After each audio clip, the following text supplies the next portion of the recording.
Chapter 2. In no affairs of mere prejudice, pro or con, do we deduce inferences with entire certainty, even from the most simple data. It might be supposed that a catastrophe such as I have just related would have effectually cooled my incipient passion for the sea. On the contrary, I never experienced a more ardent longing for the wild adventures incident to the life of a navigator than within a week after our miraculous deliverance. This short period proved amply long enough to erase from my memory the shadows and bring out in vivid light all the pleasurably exciting points of color, all the picturesqueness of the late perilous accident. My conversations with Augustus grew daily more frequent and more intensely full of interest. He had a manner of relating his stories of the ocean, more than one half of which I now suspect to have been sheer fabrications, well adapted to have weight with one of my enthusiastic temperament and somewhat gloomy, although glowing imagination. It is strange, too, that he most strongly enlisted my feelings in behalf of the life of a seaman when he depicted his more terrible moments of suffering and despair. For the bright side of the painting, I had a limited sympathy. My visions were of shipwreck and famine, of death or captivity among barbarian hordes, of a lifetime dragged out in sorrow and tears upon some grey and desolate rock in an ocean unapproachable and unknown. Such visions or desires, for they amounted to desires, are common, I have since been assured, to the whole numerous race of the melancholy among men. At the time of which I speak, I regarded them only as prophetic glimpses of a destiny which I felt myself in a measure bound to fulfill. Augustus thoroughly entered into my state of mind. It is probable, indeed, that our intimate communion had resulted in a partial interchange of character. About 18 months after the period of the Ariel's disaster, the firm of Lloyd and Vredenburgh, a house connected in some manner with the Messieurs Enderby, I believe of Liverpool, were engaged in repairing and fitting out the brig Grampus for a whaling voyage. She was an old hulk, and scarcely seaworthy when all was done to her that could be done. I hardly know why she was chosen in preference to other good vessels belonging to the same owners, but so it was. Mr. Barnard was appointed to command her, and Augustus was going with him. While the brig was getting ready, he frequently urged upon me the excellency of the opportunity now offered for indulging my desire of travel. He found me by no means an unwilling listener, yet the matter could not be so easily arranged. My father made no direct opposition, but my mother went into hysterics at the bare mention of the design, and more than all, my grandfather, from whom I expected much, vowed to cut me off with a shilling if I should ever broach the subject to him again. These difficulties, however, so far from abating my desire, only added fuel to the flame.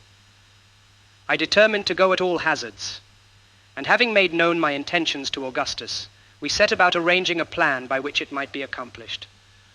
In the meantime, I forbore speaking to any of my relations in regard to the voyage, and as I busied myself ostensibly with my usual studies, it was supposed that I had abandoned the design.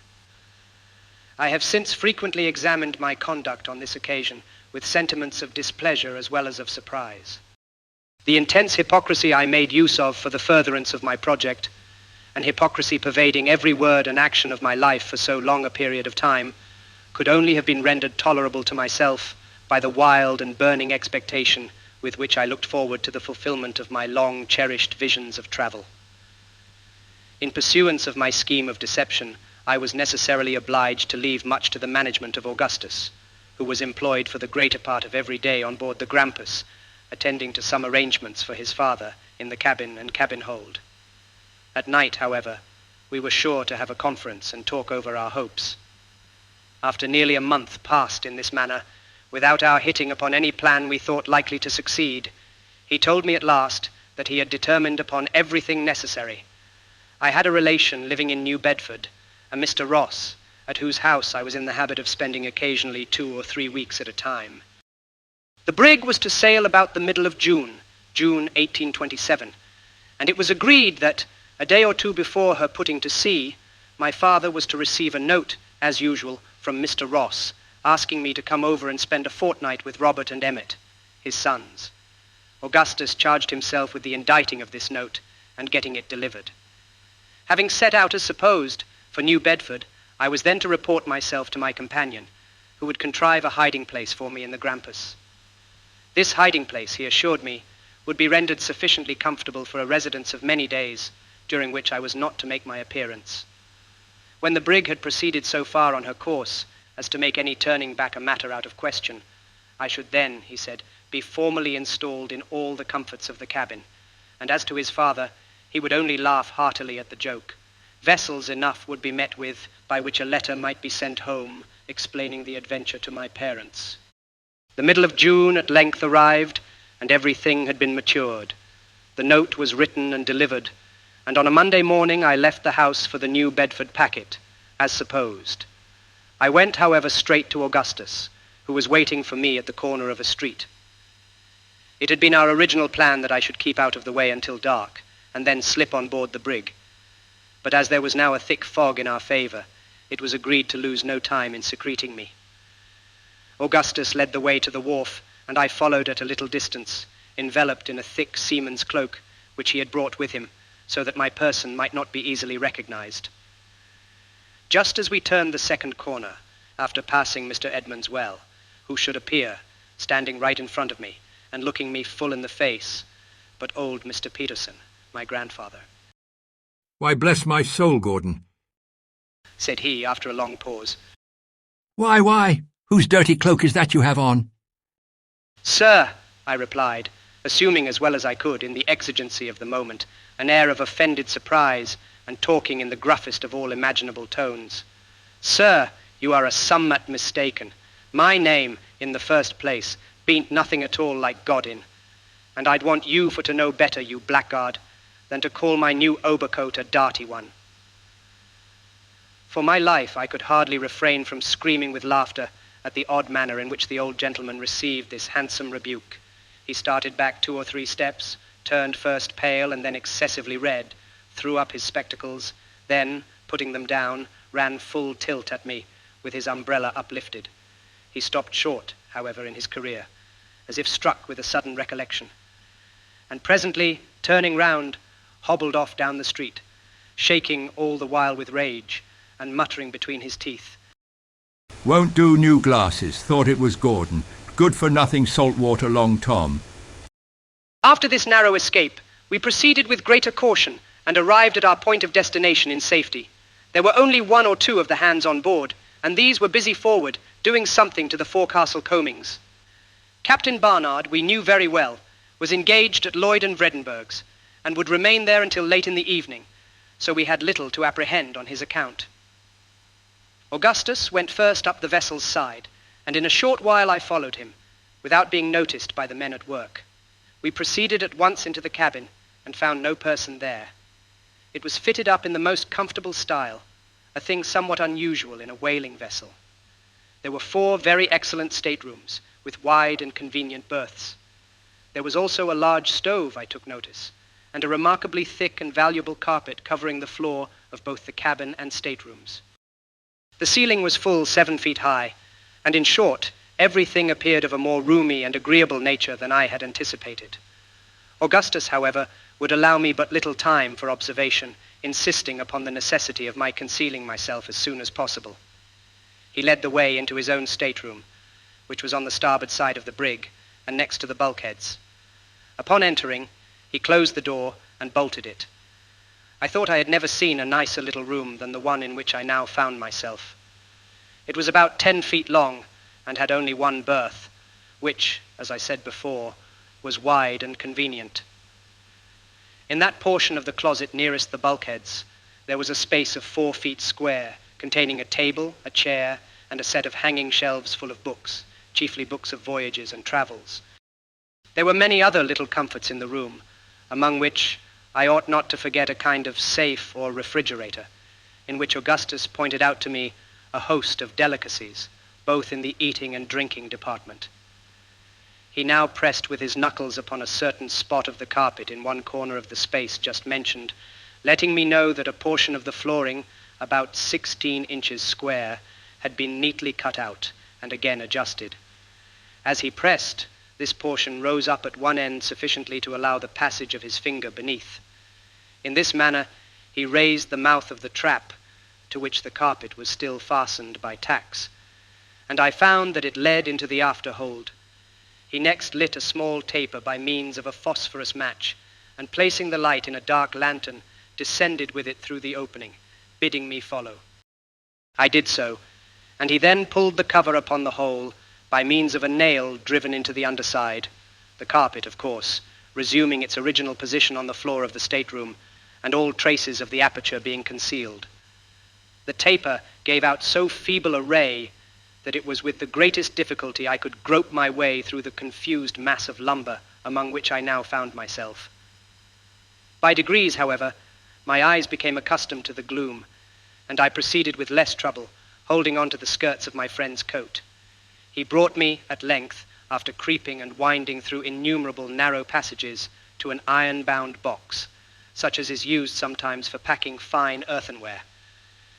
It was nearly 4 feet high, and full 6 long, but very narrow. 2 large empty oil casks lay on the top of it, and above these, again, a vast quantity of straw matting, piled up as high as the floor of the cabin. In every other direction around was wedged as closely as possible, even up to the ceiling, a complete chaos of almost every species of ship furniture, together with a heterogeneous medley of crates, hampers, barrels, and bales, so that it seemed a matter no less than miraculous that we had discovered any passage at all to the box. I afterward found that Augustus had purposely arranged the stowage in this hold with a view to affording me a thorough concealment, having had only one assistant in the labor, a man not going out in the brig. My companion now showed me that one of the ends of the box could be removed at pleasure. He slipped it aside and displayed the interior, at which I was excessively amused. A mattress from one of the cabin berths covered the whole of its bottom, and it contained almost every article of mere comfort which could be crowded into so small a space, allowing me, at the same time, sufficient room for my accommodation, either in a sitting position or lying at full length. Among other things, there were some books, pen, ink, and paper, 3 blankets, a large jug full of water, a keg of sea biscuit, 3 or 4 immense Bologna sausages, an enormous ham, a cold leg of roast mutton, and 6 bottles of cordials and liqueurs. I proceeded immediately to take possession of my little apartment, and this with feelings of higher satisfaction, I am sure, than any monarch ever experienced upon entering a new palace. Augustus now pointed out to me the method of fastening the open end of the box, and then, holding the taper close to the deck, showed me a piece of dark whipcord lying along it. This, he said, extended from my hiding place throughout all the necessary windings among the lumber, to a nail which was driven into the deck of the hold, immediately beneath the trapdoor leading into his stateroom. By means of this cord, I should be enabled readily to trace my way out without his guidance, provided any unlooked-for accident should render such a step necessary. He now took his departure, leaving with me the lantern, together with a copious supply of tapers and phosphorus, and promising to pay me a visit as often as he could contrive to do so without observation. This was on the 17th of June. I remained 3 days and nights, as nearly as I could guess, in my hiding place, without getting out of it at all, except twice for the purpose of stretching my limbs by standing erect between 2 crates just opposite the opening. During the whole period, I saw nothing of Augustus, but this occasioned me little uneasiness, as I knew the brig was expected to put to sea every hour, and in the bustle he would not easily find opportunities of coming down to me. At length, I heard the trap open and shut, and presently he called in a low voice, asking if all was well, and if there was anything I wanted. "Nothing," I replied. "I am as comfortable as can be. When will the brig sail?" "She will be under way in less than half an hour," he answered. "I came to let you know, and for fear you should be uneasy at my absence. I shall not have a chance of coming down again for some time, perhaps for 3 or 4 days more. All is going on right above board. After I go up and close the trap, do you creep along by the whipcord to where the nail is driven in. You will find my watch there. It may be useful to you, as you have no daylight to keep time by. I suppose you can't tell how long you have been buried. Only 3 days. This is the 20th.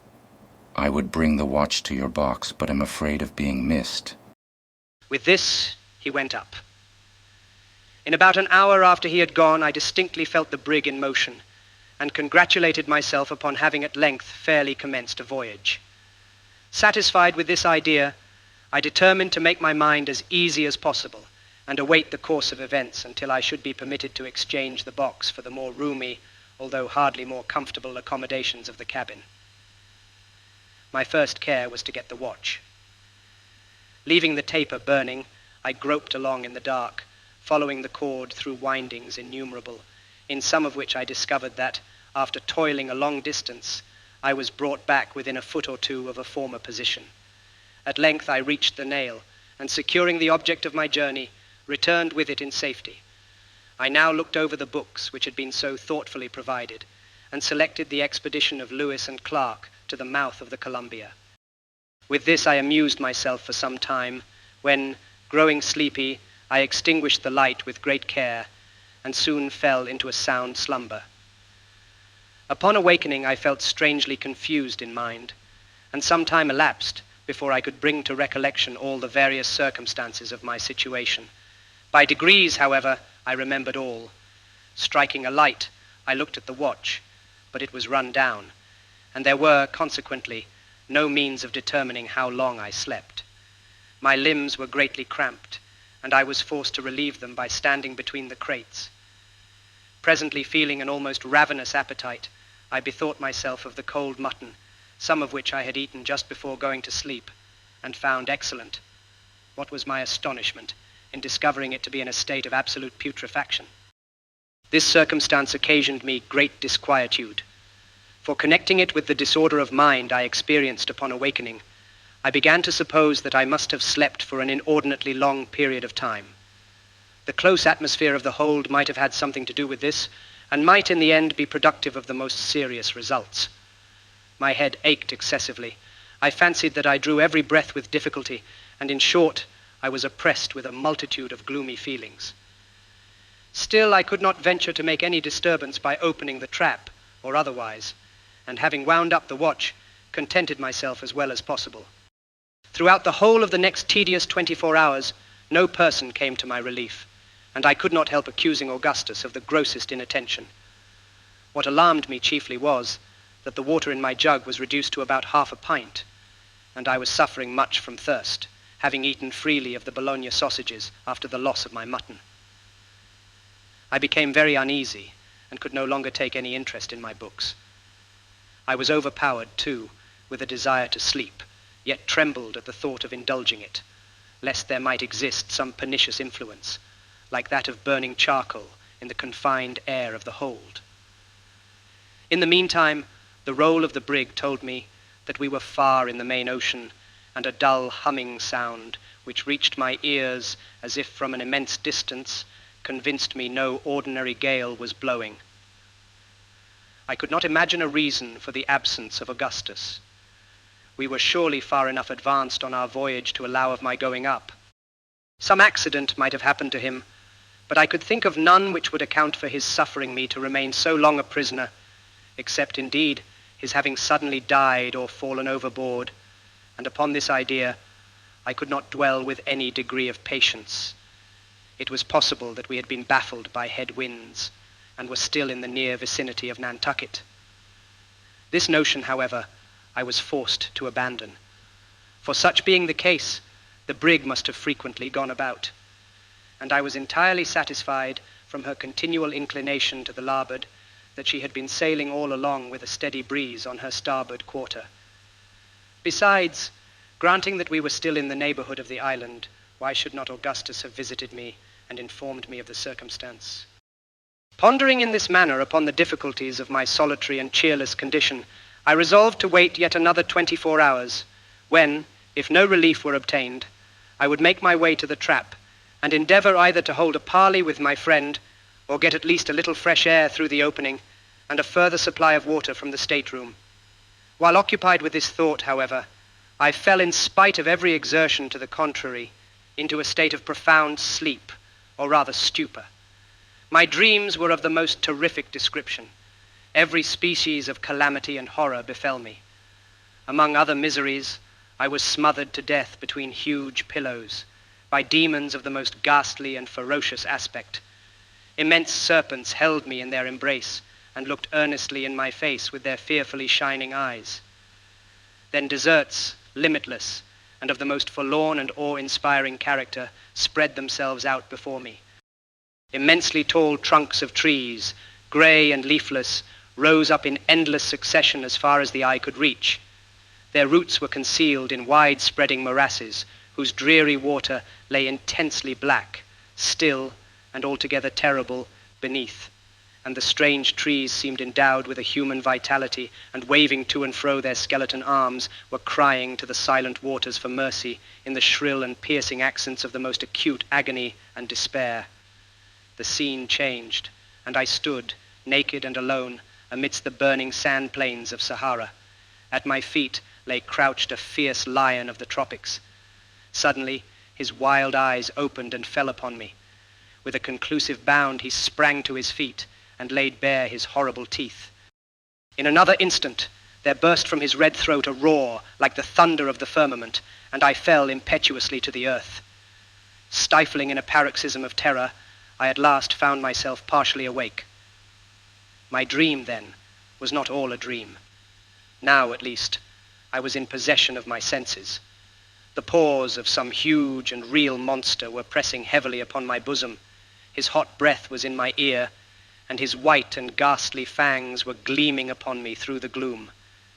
Had 1,000 lives hung upon the movement of a limb or the utterance of a syllable, I could have neither stirred nor spoken. The beast, whatever it was, retained his position without attempting any immediate violence, while I lay in an utterly helpless and, I fancied, a dying condition beneath him. I felt that my powers of body and mind were fast leaving me. In a word, that I was perishing, and perishing of sheer fright. My brain swam, I grew deadly sick, my vision failed. Even the glaring eyeballs above me grew dim. Making a last strong effort, I at length breathed a faint ejaculation to God, and resigned myself to die. The sound of my voice seemed to arouse all the latent fury of the animal. He precipitated himself at full length upon my body. But what was my astonishment when, with a long and low whine, he commenced licking my face and hands with the greatest eagerness and with the most extravagant demonstration of affection and joy. I was bewildered, utterly lost in amazement, but I could not forget the peculiar whine of my Newfoundland dog Tiger, and the odd manner of his caresses I well knew. It was he. I experienced a sudden rush of blood to my temples, a giddy and overpowering sense of deliverance and reanimation. I rose hurriedly from the mattress upon which I had been lying, and throwing myself upon the neck of my faithful follower and friend, relieved the long oppression of my bosom in a flood of the most passionate tears. As upon a former occasion, my conceptions were in a state of the greatest indistinctness and confusion after leaving the mattress. For a long time I found it nearly impossible to connect any ideas, but by very slow degrees my thinking faculties returned, and I again called to memory the several incidents of my condition. For the presence of Tiger I tried in vain to account, and after busying myself with 1,000 different conjectures respecting him, was forced to content myself with rejoicing that he was with me to share my dreary solitude and render me comfort by his caresses. Most people love their dogs, but for Tiger I had an affection far more ardent than common, and never certainly did any creature more truly deserve it. For 7 years he had been my inseparable companion, and in a multitude of instances had given evidence of all the noble qualities for which we value the animal. I had rescued him when a puppy from the clutches of a malignant little villain in Nantucket, who was leading him with a rope around his neck to the water, and the grown dog repaid the obligation about 3 years afterward by saving me from the bludgeon of a street robber. Getting now hold of the watch, I found, upon applying it to my ear, that it had again run down. But at this I was not at all surprised, being convinced, from the peculiar state of my feelings, that I had slept as before for a very long period of time. How long, it was of course impossible to say. I was burning up with fever, and my thirst was almost intolerable. I felt about the box for my little remaining supply of water, for I had no light, the taper having burnt to the socket of the lantern, and the phosphorus box not coming readily to hand. Upon finding the jug, however, I discovered it to be empty. Tiger, no doubt, having been tempted to drink it, as well as to devour the remnant of mutton, the bone of which lay, well picked, by the opening of the box. The spoiled meat I could well spare, but my heart sank as I thought of the water. I was feeble in the extreme, so much so that I shook all over, as with an ague, at the slightest movement or exertion. To add to my troubles, the brig was pitching and rolling with great violence, and the oil casks which lay upon my box were in momentary danger of falling down, so as to block up the only way of ingress or egress. I felt also terrible sufferings from seasickness. These considerations determined me to make my way, at all hazards, to the trap and obtain immediate relief, before I should be incapacitated from doing so altogether. Having come to this resolve, I again felt about for the phosphorus box and tapers. The former I found after some little trouble, but not discovering the tapers as soon as I had expected, for I remembered very nearly the spot in which I had placed them, I gave up the search for the present, and bidding Tiger lie quiet, began at once my journey toward the trap. In this attempt, my great feebleness became more than ever apparent. It was with the utmost difficulty I could crawl along at all, and very frequently my limbs sank suddenly from beneath me, when, falling prostrate on my face, I would remain for some minutes in a state bordering on insensibility. Still, I struggled forward by slow degrees, dreading every moment that I should swoon amid the narrow and intricate windings of the lumber, in which event I had nothing but death to expect as the result. At length, upon making a push forward with all the energy I could command, I struck my forehead violently against the sharp corner of an iron-bound crate. The accident only stunned me for a few moments, but I found, to my inexpressible grief, that the quick and violent roll of the vessel had thrown the crate entirely across my path, so as effectually to block up the passage. With my utmost exertions, I could not move it a single inch from its position, it being closely wedged in among the surrounding boxes and ship furniture. It became necessary, therefore, enfeebled as I was, either to leave the guidance of the whipcord and seek out a new passage, or to climb over the obstacle and resume the path on the other side. The former alternative presented too many difficulties and dangers to be thought of without a shudder. In my present weak state of both mind and body, I should infallibly lose my way if I attempted it, and perish miserably amid the dismal and disgusting labyrinths of the hold. I proceeded, therefore, without hesitation, to summon up all my remaining strength and fortitude, and endeavor, as I best might, to clamber over the crate. Upon standing erect, with this end in view, I found the undertaking even a more serious task than my fears had led me to imagine. On each side of the narrow passage arose a complete wall of various heavy lumber, which the least blunder on my part might be the means of bringing down upon my head, or, if this accident did not occur, the path might be effectually blocked up against my return by the descending mass, as it was in front by the obstacle there. The crate itself was a long and unwieldy box, upon which no foothold could be obtained. In vain I attempted by every means in my power to reach the top, with the hope of being thus enabled to draw myself up. Had I succeeded in reaching it, it is certain that my strength would have proved utterly inadequate to the task of getting over, and it was better in every respect that I failed.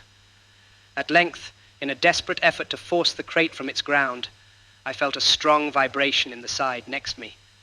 I thrust my hand eagerly to the edge of the planks and found that a very large one was loose.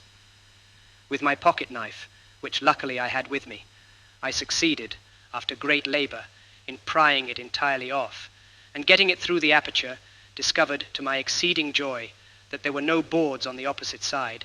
In other words, that the top was wanting, it being the bottom through which I had forced my way.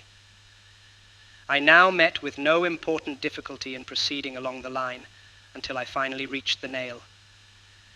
With a beating heart, I stood erect, and with a gentle touch, pressed against the cover of the trap. It did not rise as soon as I had expected, and I pressed it with somewhat more determination, still dreading lest some other person than Augustus might be in his stateroom. The door, however, to my astonishment, remained steady, and I became somewhat uneasy. for I knew that it had formerly required but little or no effort to remove it. I pushed it strongly. It was nevertheless firm. With all my strength, it still did not give way. With rage, with fury, with despair, it set at defiance my utmost efforts, and it was evident, from the unyielding nature of the resistance, that the hole had either been discovered and effectually nailed up, or that some immense weight had been placed upon it, which it was useless to think of removing. My sensations were those of extreme horror and dismay.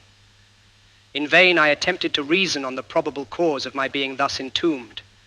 I could summon up no connected chain of reflection, and sinking on the floor, gave way, unresistingly, to the most gloomy imaginings, in which the dreadful deaths of thirst, famine, suffocation, and premature interment crowded upon me as the prominent disasters to be encountered. At length there returned to me some portion of presence of mind. I arose and felt with my fingers for the seams or cracks of the aperture. Having found them, I examined them closely to ascertain if they emitted any light from the stateroom, but none was visible. I then forced the blade of my penknife through them until I met with some hard obstacle. Scraping against it, I discovered it to be a solid mass of iron, which, from its peculiar wavy feel as I passed the blade along it, I concluded to be a chain cable. The only course now left me was to retrace my way to the box, and there either yield to my sad fate, or try so to tranquilize my mind as to admit of my arranging some plan of escape. I immediately set about the attempt, and succeeded, after innumerable difficulties, in getting back.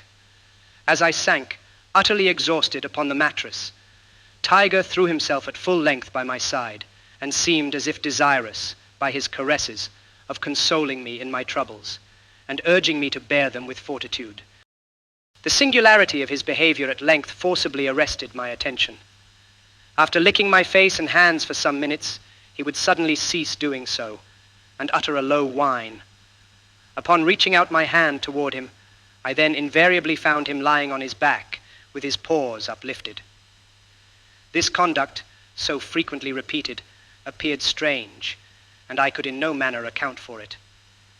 As the dog seemed distressed, I concluded that he had received some injury, and taking his paws in my hands, I examined them one by one, but found no sign of any hurt. I then supposed him hungry, and gave him a large piece of ham, which he devoured with avidity, afterward, however, resuming his extraordinary maneuvers. I now imagined that he was suffering, like myself, the torments of thirst, and was about adopting this conclusion as the true one, when the idea occurred to me that I had as yet only examined his paws, and that there might possibly be a wound upon some portion of his body or head. The latter I felt carefully over, but found nothing. On passing my hand, however, along his back, I perceived a slight erection of the hair extending completely across it. Probing this with my finger, I discovered a string, and tracing it up, found that it encircled the whole body.